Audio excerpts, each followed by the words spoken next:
Greetings, my dear friends. This is Dreamweaver Mystics as always. Before I begin, I want to say something very important.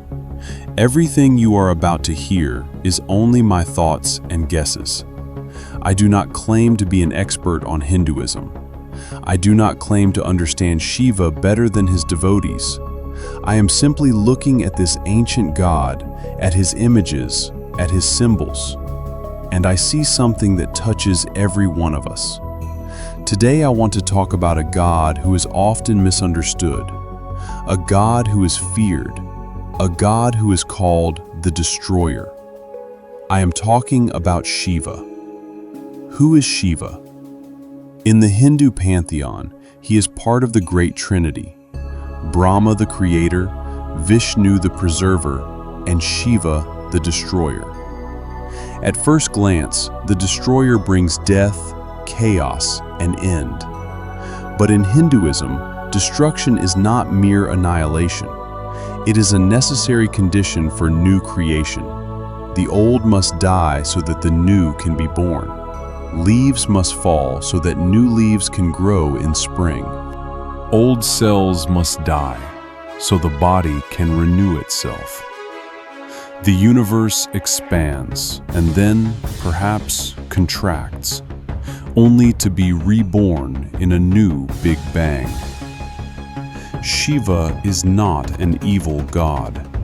He is the god of transformation. He is the one who clears space for the new. He is the one who helps us let go of what we have outgrown. But Shiva is not only the destroyer. He is also the ascetic who meditates for millennia in the Himalayas.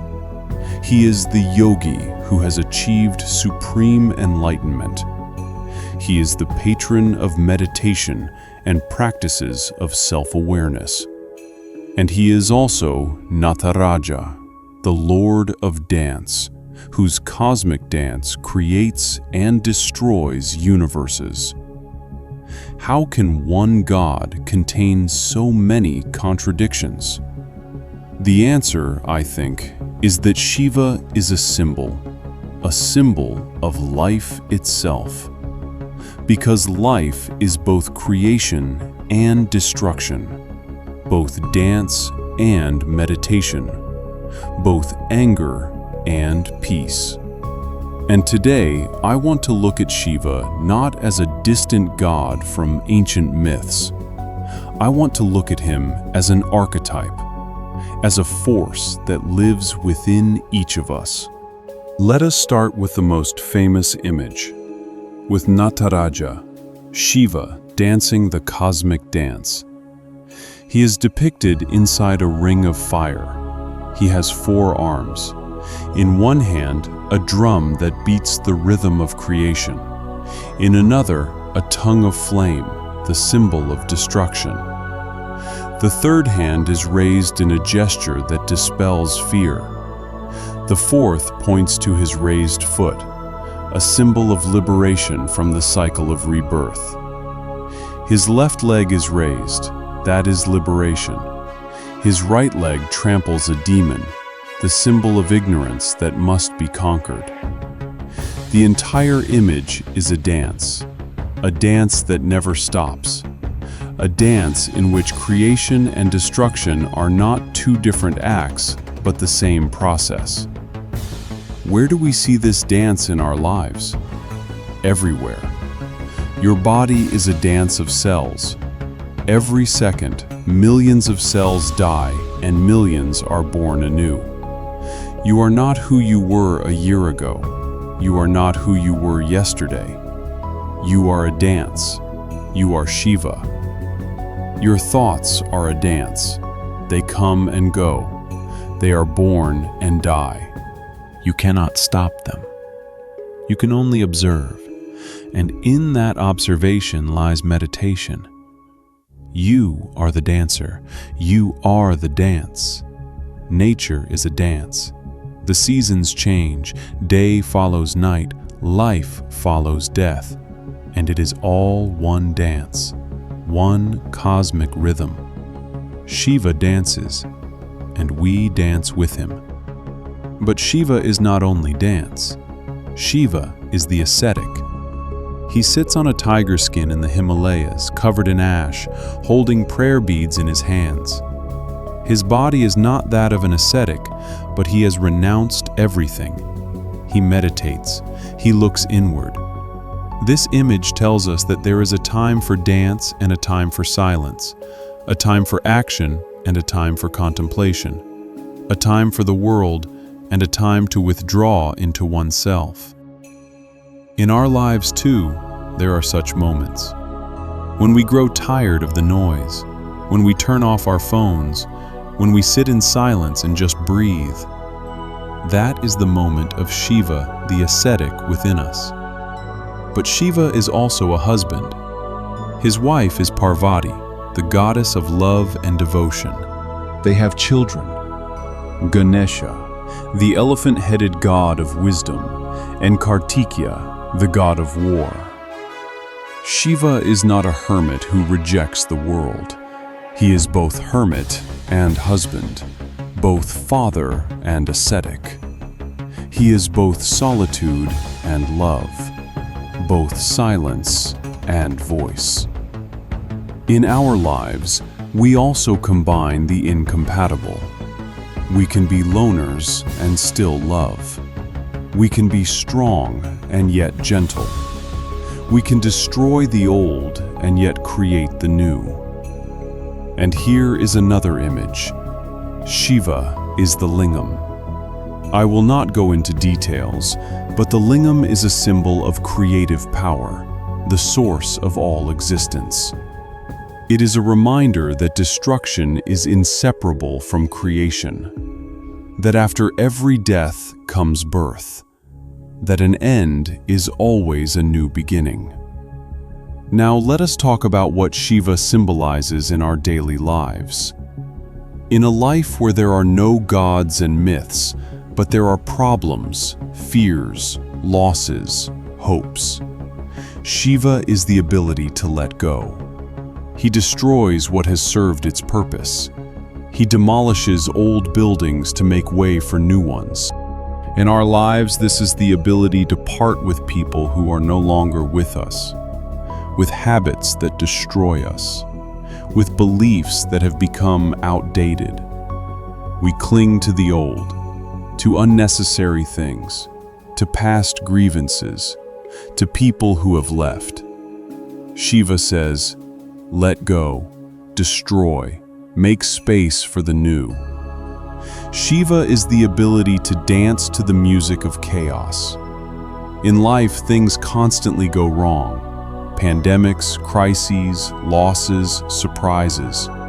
You can freeze in terror, or you can dance. Not because it is fun, but because it is the only way not to break. Shiva is the ability to look at the demon underfoot. In his image, there is a demon he tramples. This is not mere decoration, it is a symbol. The demon is our ignorance, our fears, our false beliefs about ourselves. Shiva does not fight the demon, he simply puts his foot on it. He acknowledges its existence but does not allow it to control him. In our lives, this is the ability to say to our fears, "You are here, I see you, but I am moving on." Shiva is the third eye. The eye that opens when the two ordinary eyes are closed. It symbolizes intuition, inner vision, the ability to see truth beyond illusion. This eye opens in meditation, in silence, in moments when we stop looking at the world and begin to look inward. Do you have such a third eye? I think you do. Have you ever felt what decision to make, even though all the facts said otherwise? Have you known what to do but could not explain why? That is your third eye. That is Shiva within you. Shiva is ash. He covers himself with the ash of cremated bodies. It is a reminder that everything is temporary. Whatever we accumulate, money, possessions, achievements, everything will turn to ash.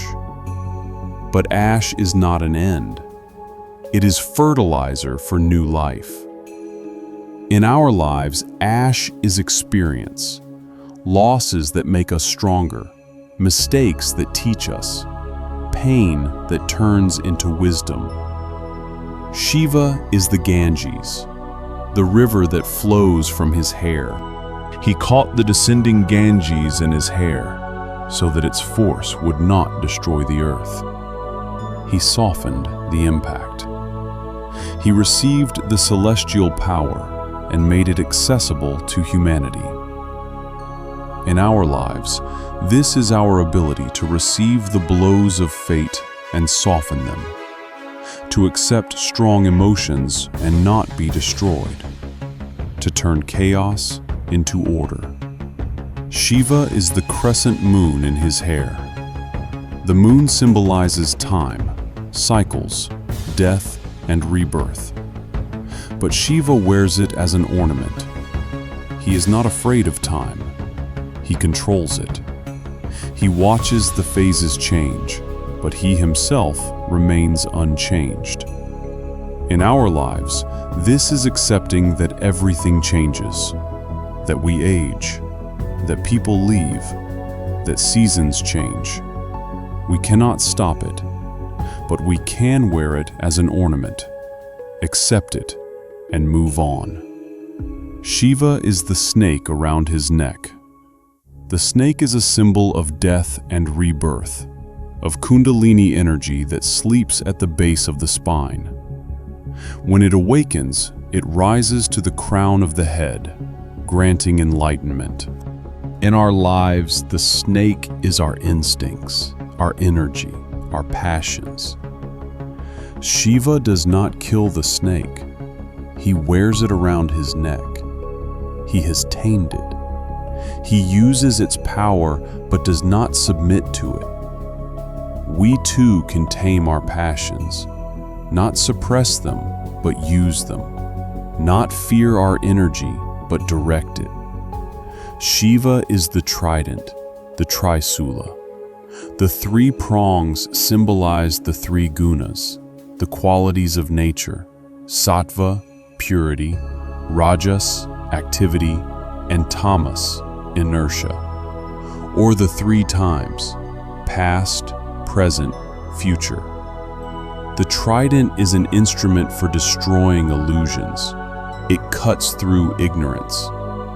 In our lives, the trident is our ability to discern, to distinguish the important from the unimportant, truth from falsehood, our own from what belongs to others. And here I return to the beginning. Shiva is the destroyer, but he destroys only what needs to be destroyed. He is not evil. He is just. He is necessary. In my own life, there have been moments when everything fell apart: relationships, work, plans. At those times I thought, why? Why me? And then, later, I understood. That destruction was necessary. It cleared space for the new. It pushed me out of my comfort zone. It forced me to grow. That was Shiva. In his dance, in his destruction, in his grace. I do not know if Shiva exists as a deity. I do not know if he dances on Mount Kailash. I do not know if the Ganges flows from his hair. But I know that the energy of Shiva lives within each of us. We destroy to create. We dance in chaos. We meditate in silence. We let go to find something new. Shiva is not a god to worship. Shiva is a principle, the principle of life, the principle of transformation, the principle of acceptance. The next time something in your life falls apart, do not curse fate. See it as a dance, as the grace of Shiva, as an opportunity to begin again. And that is all for today. This was Dreamweaver Mystics. Do not forget to subscribe to the channel if you have not already. And hit the notification bell so you do not miss new videos. And write in the comments, what is Shiva to you? A god of destruction? A symbol of transformation? Or a part of yourself? I read everything. And remember, the dance never stops. Even when it seems like everything is over, Shiva's drum still beats the rhythm. Until next time.